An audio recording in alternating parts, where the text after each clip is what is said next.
the first and only woman elected to the United States Senate. But now it's going to be number 2.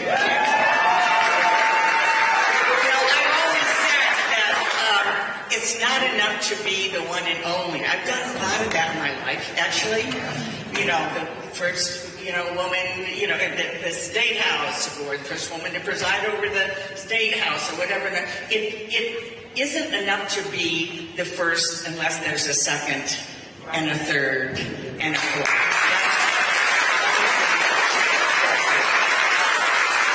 And so now, when I went to the House back in, ages ago, State House.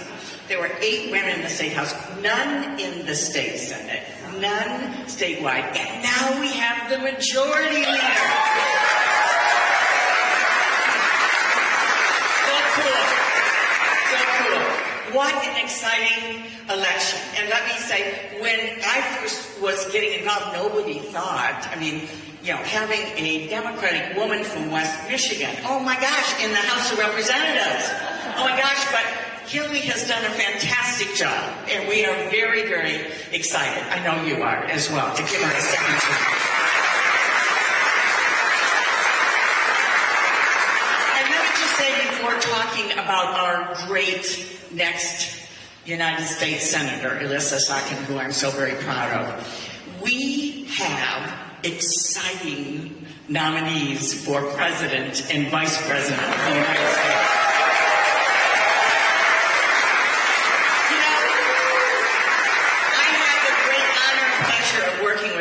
As a senator, we worked a lot together on healthcare issues. She cares deeply about mental health.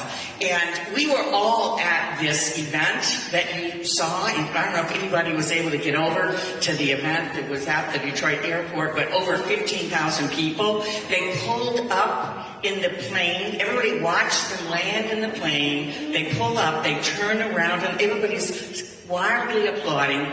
They pull the stairs up, to the pit. Then 10 minutes of music, and then Beyonce came on. Freedom. And they opened the door, and there's Kamala. And I think we all could have flown by ourselves. Everybody was so excited. It was incredible. And I have to tell you, I told Kamala afterwards, you know how to make an entrance, girl. I've seen a lot of entrances, but the plane, this is a good entrance. So we got a lot of pizzazz going on. We got a lot of swag. We got excitement going on, and we deserve it. We need it. We're going to make sure that they get all the way to the White House. And I also just have to say, the visual, of the prosecutor versus the felon is one that we just have to keep reminding people. And now we got the varsity coach versus the JV.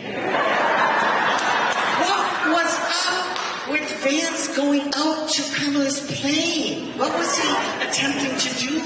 To accost her plane? They really are just weird. They really are just weird. So, let me say, we know that West Michigan's always tough, Michigan's always tough, and we're going to work like crazy to make sure that our great Congresswoman comes back for her second term. And we're going to make sure that she has a U.S. Senator as well.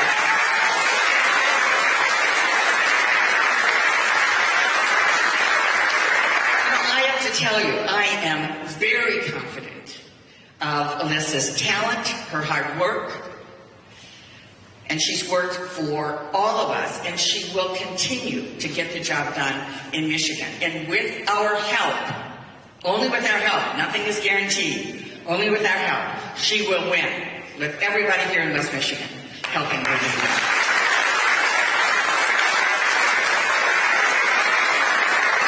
And I want to just pause and thank everybody who ran in the Democratic primary at every level. It's hard to put yourself out. For loving our country. It's great that we have so many talented people coming forward.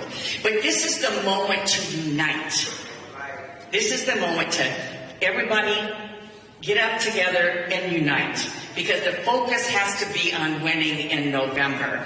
We can't let Donald Trump and J.D. Vance get anywhere near the Oval Office.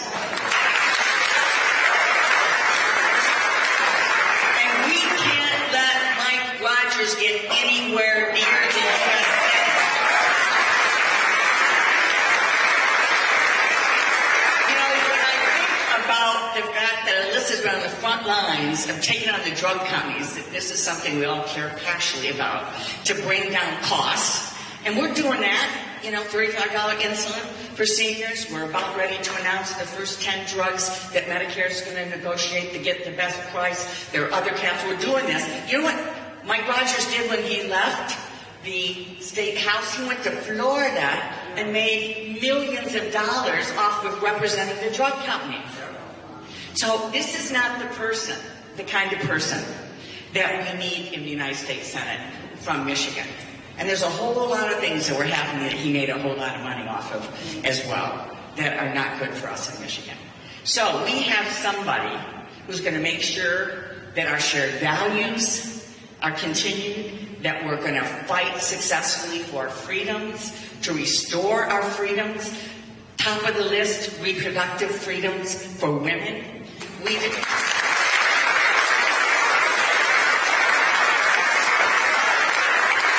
don't know about you, but I don't want Donald Trump, J.D. Vance, or Ted Cruz in the examining room with any woman in Michigan or across the country. That's actually a frightening thought. So, we know how to get things done. We know what is at stake. And the great news is that Elissa understands this as well. And let me say, she knows this is a team sport. She's been incredibly involved in registering voters, engaging people. She will do that. She will make sure that we have a team approach. You know, her winning at the top in Michigan will bring folks all the way down to the local level. And I appreciate so much. She gets it, that this is a team sport and we've got to work together. She also knows that in D.C. it's a team sport. You know, as much as I'm a proud Democrat, we all are, you've got to work across the aisle. You have to listen to people. That's what we do. That's what we've always done in supporting our farmers and our small businesses and so on. Up close and personal, I've seen her with the practical hat on, reaching out to get things done. You know, we have been working very hard to get a 5-year farm bill, and it's disappointing to me as chair of the Ag Committee because partisan politics has seeped into this way more than it should have this time. And we're holding folks together to protect the values that are so important for not only Michigan farmers, but for our families who need food help, and for the efforts we're making on the climate crisis to support farmers who are moving ahead. Elissa Slotkin has been the person on the Senate or on the House Agriculture Committee, corralling and working with all the House Democrats to make sure we stand unified. And she's done an outstanding job in getting that done.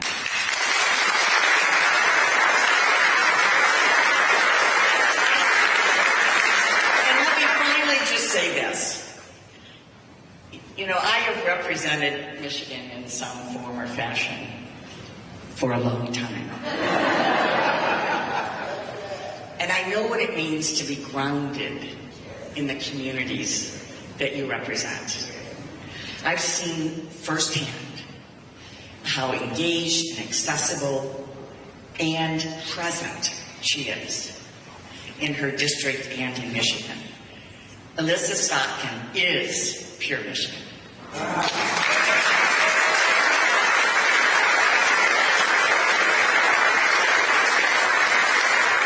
It has been the honor of my life to suit up every day and work to get things done for you and for our wonderful state. I care deeply about Michigan. And I want to pass the torch to someone who loves Michigan as much as I do. There is no more qualified, more talented, more hardworking person that I know to pass the torch to than our next senator, my friend, Elissa Slotkin.